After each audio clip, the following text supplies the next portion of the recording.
While I'm trolling, I'm going to give a review of the Lightning Kayak. Talk a little bit about me getting it, first impressions on it, what I've done to it.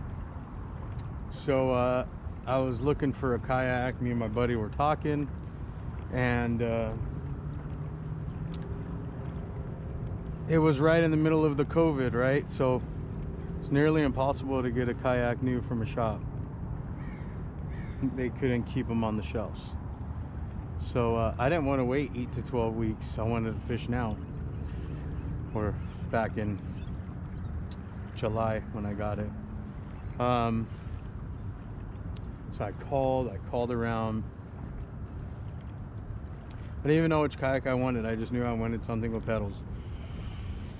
So place by my house called Long Beach Wind Surf and Sup Kayak Center. They sell everything from sups to kayaks to whatever. So anyways, he said, yeah, I have this kayak.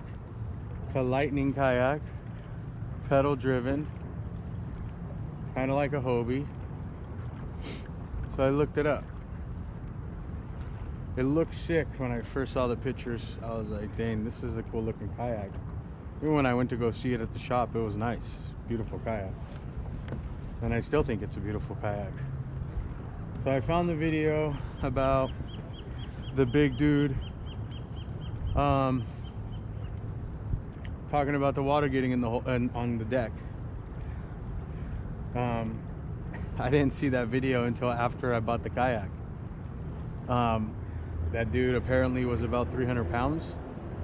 I'm 235. I do not get water on my deck.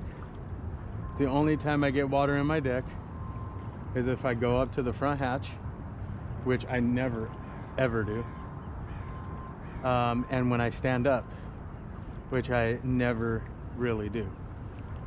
75% of my fishing is in the salt, and I don't stand up when I ocean fish.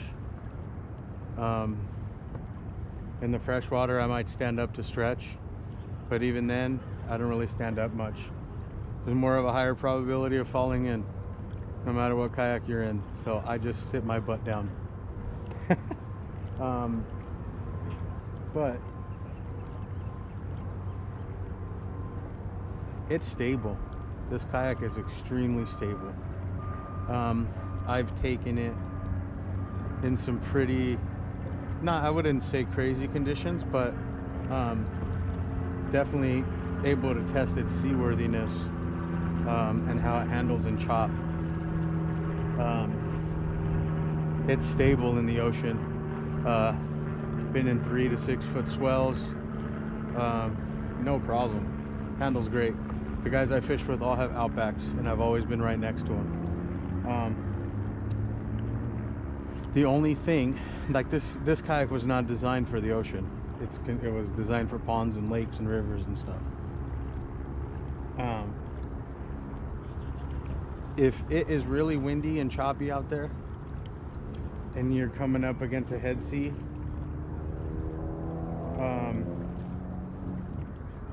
you're gonna get water over the bow. Just a little bit of splash. It comes right through that handle. It just right up through the handle, splashes on, but it kind of goes around this hatch down into where the drive goes, so it doesn't even bother me. I think there was one trip I was out in Redondo and I was getting tons of water over the bow, and at the end of the trip I checked my hole to see how much water was inside my hole. I probably had a half a cup of water, if that. That's nothing. So it's a fairly dry ride. I mean, if you're kayak fishing and you're expecting to get dry, buy a boat, and not a center console for that matter. Buy yourself a cuddy cabin or something if you want to stay dry, but you're gonna get wet. And I don't get wet where I'm like uncomfortable. It's just a splash here and there, or a little bit of water on the deck, but that's about it. the pedal system. Let's talk about that for a second. The pedal system is pretty much just the original Hobie drive when that patent went out. You know, some people jumped on it. It is the older version, but it's a proven device, and the maintenance on it is super easy, and it's super easy to repair. I will say this: Lightning Kayak's customer service is top notch. Jenna has been great. I had a mast sprocket bust on each side actually, and they sent me the replacement. She sent it to me the next day, and it was at my house within a couple days. So it was a 10-minute fix, and that was it. Yeah, it broke on the water and I had to paddle back. That's another thing, I'll get to that. This thing paddles extremely well. It tracks so well. I did a trip in Cambria, California, Central Coast, doing some rock fishing over there for lings and red vermilions. And if you are not aware, but over there's kelp fields everywhere. So I wasn't gonna risk it and having to fight the drive and the rudder and things getting caught. So I said, you know what, screw it. I pulled the drive up, pulled my rudder up, and I was paddling pretty much 90% of the trip, and it was perfect. Perfect. Tracks extremely well. The rudder, the turning radius isn't the greatest, but it turns left and it turns right, and I can go in a full circle. So I mean, some people can complain about that, but you know, you're still gonna make turns, and yeah, it's not the most ideal radius, but whatever, you know. So what I did was I just upgraded the rudder to an aluminum one, 1/8 inch thick rudder. I made the rudder just a hair bigger, and it's turning great now. Let's see if I could make an example. I'll make a right turn here. I mean, I'll go left now. I mean, you know, it turns well. It turns well. What else? Oh, there's so many features on this thing. The track system, what you get for this kayak, you would normally be paying lots and lots of money for. You know, $2,000 to $2,500. Hobie Outbacks are like $2,900. And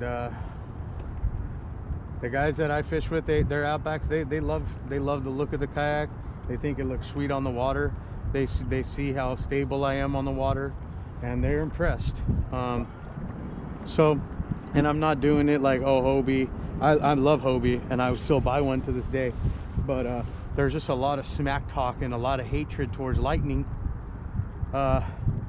because of it, and it's kind of frustrating, and it kind of puts a bad taste in my mouth for Hobie, because it's very we're the best, and nothing else is good, and it's very frustrating. This kayak is made in the USA. I posted something on social media a while back, and this guy kept going back and forth about it being made in China. Its components and stuff like that are made in China, along with pretty much every other kayak manufacturer. Their components are made in China. So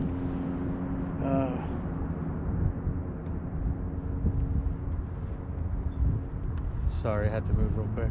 So this is made in Minnesota, straight up, whole, everything built. Accent Paddles is the company that manufactures them. Accent Paddles has been in business for a long time, and they manufacture great paddles. Another thing, if you guys know who Robert Fields is a big YouTube kayak guy. Field Trips is his YouTube page, I believe. This is his company. That dude pretty much lives on a kayak, pretty much in all types of water and all conditions, and he wanted to make a kayak. So I have faith that he put out a product that is worthy, and I think he did. And then I saw some videos a couple weeks of him in Panama with this same kayak in the worst conditions I would never ever expect to be in, and that dude, he was fine. Totally fine. Totally fine. So, you know, everyone's gonna have a different opinion. If you're gonna stand up on your kayak all the time and you're bigger than 240 pounds, you might want to go with something different. You know, it's just people, the weight rating is so misunderstood, you know. 440 pounds or something, 450, but that's a total weight, right? So you have to take into consideration your rigging, what you got on it, if you have a live well, whatever, you know, all that stuff adds up. But anyways, like I said, I'm pushing 240. I don't have a live well, but I have my rig pretty rigged up, so it's not light in any means, and I feel great. Let me see what else. Oh, the weight. This thing is the weight is perfect. It's not too heavy, and it's not light where it feels cheap. It's just a perfect weight. I loaded up on top of my lifted 4Runner with racks, and I never have any issues, ever. So yeah, it's a huge bonus, huge bonus. The seat is not the most comfortable, but it's okay.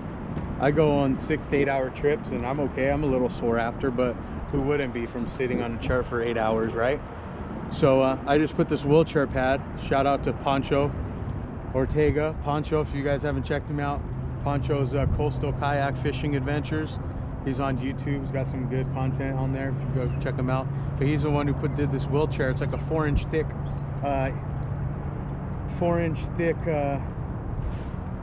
oh man, that's a school of bayfish. I'm gonna turn around there. And today's my first day using it.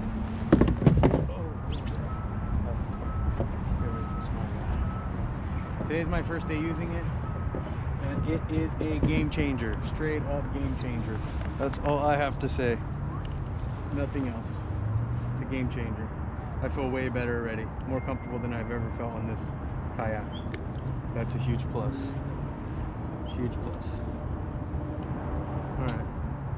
Let's get this guy in the water.